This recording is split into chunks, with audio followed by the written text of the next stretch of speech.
Bienvenue à l'émission La Bible à 100%. La Bible à 100%, une émission qui commence avec la Bible. La Bible à 100%, une émission qui continue avec la Bible.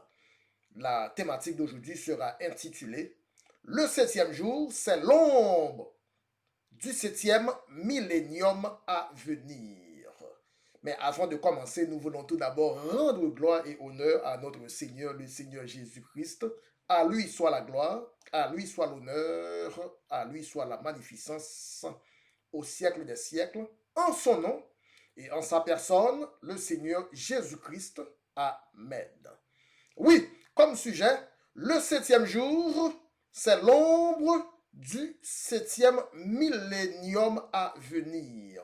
Verset de base, Hébreux 10, le verset premier.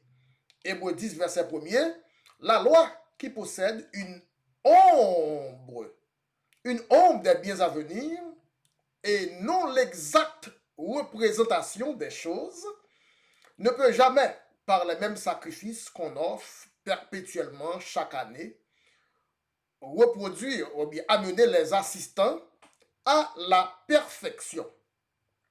Donc, dans la Bible, nous voyons plusieurs œuvres de Dieu. La toute première œuvre de Dieu, c'était l'œuvre de la création.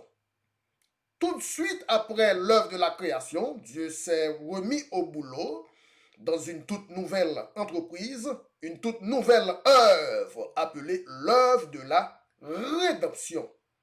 Ainsi donc, l'œuvre de la rédemption est la seconde œuvre de Dieu. Il est vrai, l'œuvre de la création est déjà achevée.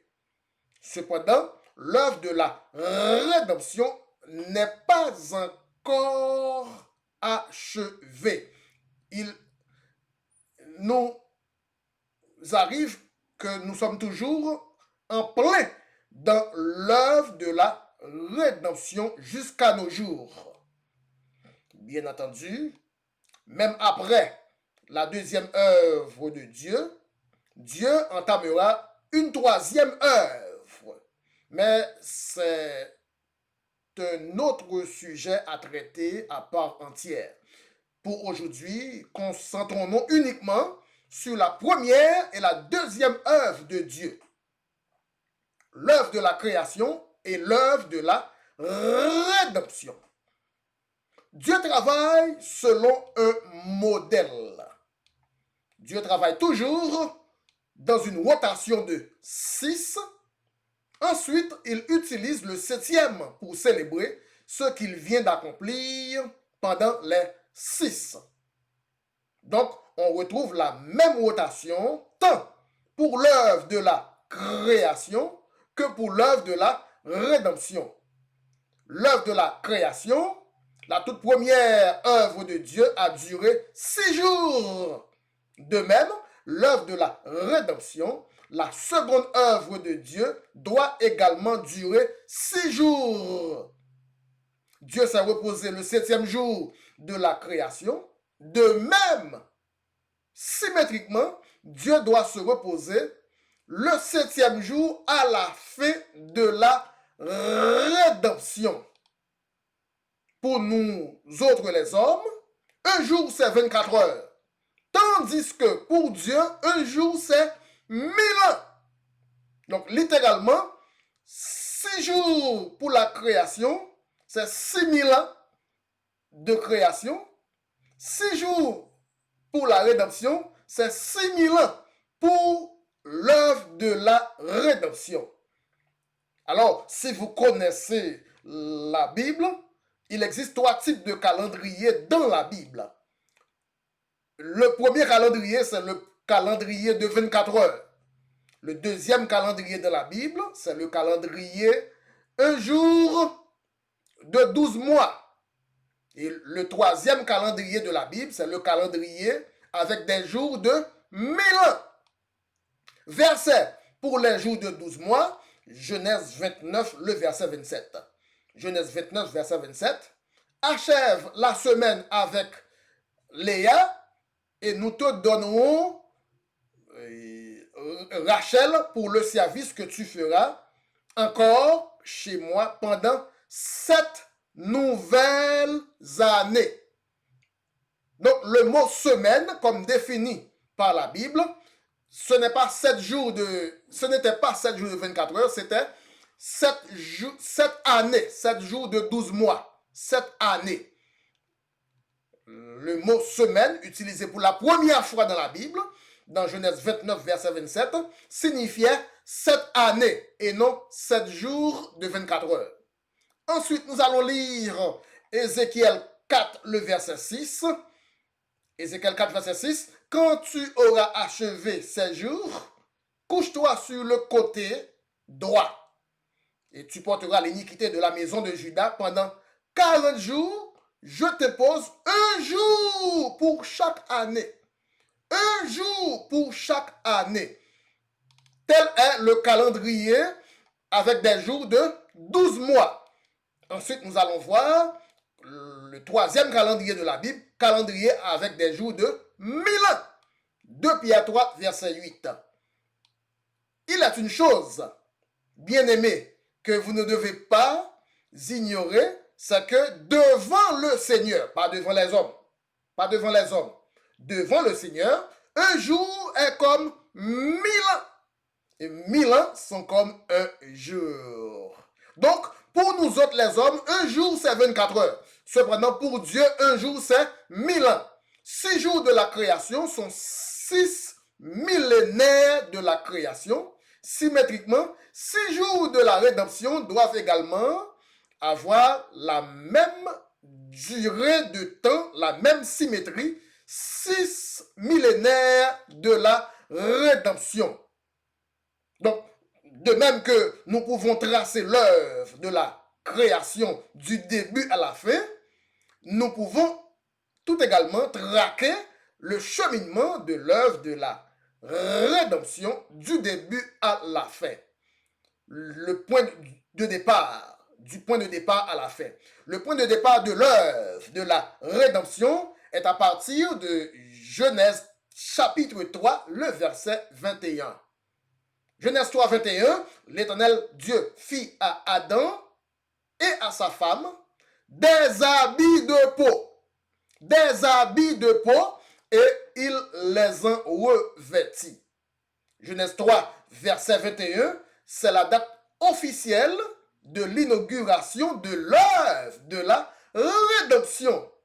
Car à partir de Genèse 3, verset 21, l'horloge de la rédemption a commencé à tourner. À partir de Genèse 3, verset 21, la première vie a été détruite. À partir de Genèse 3, verset 21, pour la première fois, un animal va connaître la souffrance. À partir de Genèse 3, verset 21, le premier animal a été tué. À partir de Genèse 3, verset 21, le premier sacrifice a été offert. À partir de Genèse 3, verset 21, la première propitiation a eu lieu. Dans Genèse 3, verset 21, le Dieu qui donne la vie va pour la toute première fois, détruire une vie pour trouver la peau, pour en faire des habits pour Adam et Ève. Dans Genèse 3, verset 21, le même Dieu qui donne le souffle de vie aux animaux va pour la première fois enlever ce souffle-là à un animal. Dans Genèse 3, verset 21, Dieu a déshabillé un animal de sa peau pour habiller Adam et Ève. Il est vrai, vous n'avez pas besoin de tuer un animal pour trouver son lait. Vous n'avez pas non plus besoin de tuer un animal pour trouver sa laine. Cependant, vous devez littéralement tuer un animal pour en soutirer sa peau, pour en trouver sa peau, pour en trouver le cuir. Donc, dans Genèse 3, verset 21, c'est le coup d'envoi officiel de l'œuvre de la rédemption, la seconde œuvre de Dieu. Car dans Genèse 3, verset 21, c'était la première pierre posée par Dieu concernant l'œuvre de la rédemption, à compter de Genèse 3, verset 21 jusqu'à nos jours. Cela fait littéralement presque quasiment 6000 ans depuis le début de l'œuvre de la rédemption. L'âge de la rédemption n'est pas le même avec l'âge d'Adam. Adam a déjà plus de 6048 ans d'âge. Adam a déjà plus de 6048 ans d'âge. Mais la rédemption n'a pas commencé à la naissance d'Adam. Au contraire, la rédemption a débuté plus tard, à partir de la chute d'Adam. À partir de la chute d'Adam. Donc nous ne savons pas exactement quel était l'âge d'Adam quand Adam a péché. Mais disons qu'Adam a péché à l'âge de 70 ans. Par conséquent, l'année 2070 ferait donc 6000 ans à compter de Genèse 3, verset 21. Disons peut-être qu'Adam avait 90 ans lors de la chute. Cela veut dire l'année 2090 ferait alors 6000 ans depuis Genèse 3, verset 21. Supposons qu'Adam eut 100 ans lors de la désobéissance. Cela signifierait que 2100 ferait 6000 ans depuis Genèse 3, le verset 21. Ok, hypothétiquement, si Adam avait 65 ans lors du péché, cela voudrait alors dire que 2065 ferait bien 6000 ans depuis Genèse 3, verset 21. Mais malheureusement, personne ne sait exactement quel était l'âge d'Adam quand il a péché dans le jardin d'Éden. Tout ce que nous savons, c'est que nous sommes très proches de 6000 ans au total depuis le début de l'œuvre de la rédemption, depuis Genèse 3, verset 21. Mais nous ne pouvons pas savoir exactement quelle année à ce jour en fera 6000 ans. Alors maintenant, souvenez-vous qu'après chaque rotation de 6, Dieu se repose à la 7e. Chaque rotation de 6, Dieu se repose à la 7e. Après 6 jours de création, le 7e était un jour de repos. Symétriquement, après 6 jours de rédemption, le 7e sera également un jour de repos. Pour Dieu, un jour, c'est 1000 ans. Pour Dieu, un jour, c'est un millénium. Déjà, la Bible annonce un millénium qui vient à la suite de l'œuvre de la rédemption. Le millénium de l'Apocalypse, chapitre 20, le verset 6. Apocalypse 20, verset 6. Heureux et saints, ceux qui ont part à la première résurrection. La seconde mort n'a point de pouvoir sur eux, mais ils seront sacrificateurs de Dieu et de Christ, et ils régneront avec Christ pendant 1000 ans. Ils régneront avec Christ pendant 1000 ans. Donc, le 7e millénaire faisant suite aux 6 millénaires de l'œuvre de la rédemption est déjà annoncé dans le livre de l'Apocalypse, chapitre 20, le verset 6. Dans l'Ancien Testament, tous les 7 années, c'était un sabbat. Mais c'était l'ombre. L'ombre de quoi? C'était l'ombre des choses à venir. Chaque rotation de 7 années, c'est un sabbat. C'était l'ombre que chaque rotation de 7 millénaires. Le 7e millénaire, le 7e millénium, est donc un sabbat. De même aussi, dans l'Ancien Testament, tous les 7 jours, c'était un sabbat.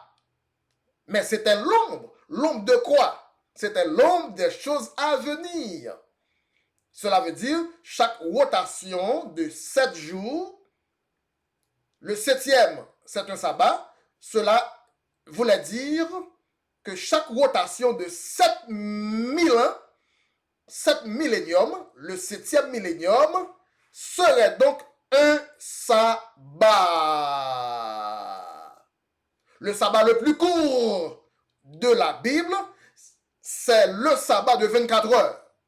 Tandis que le sabbat le plus long de la Bible, le sabbat le plus long dans la Bible, c'est le sabbat du 7e millénaire.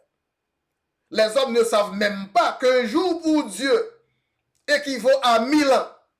C'est pourquoi, de même qu'il y eut 6 jours pour la création, il y aura également 6 jours pour la rédemption, soit l'équivalence de 6000 ans pour la création, 6000 ans pour la rédemption.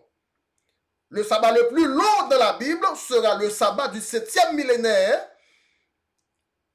Apocalypse 20, le verset 6. Donc le sabbat du 7e jour donné depuis dans l'Ancien Testament, c'était l'ombre, c'était dans tous les sens, l'ombre du sabbat du 7e millénaire à venir.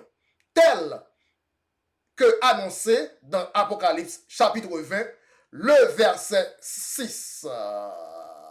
Voilà, c'est la fin de cette thématique pour aujourd'hui avec votre très simple et très humble frère, le frère Bruno. Rendez-vous très bientôt, Dieu voulant, avec une autre table ronde, avec la Bible à 100%. Nous voulons profiter pour remercier Dieu pour ce temps d'études bibliques en profondeur. En attendant, à bientôt et à tantôt. Je vous aime bien. Bye bye.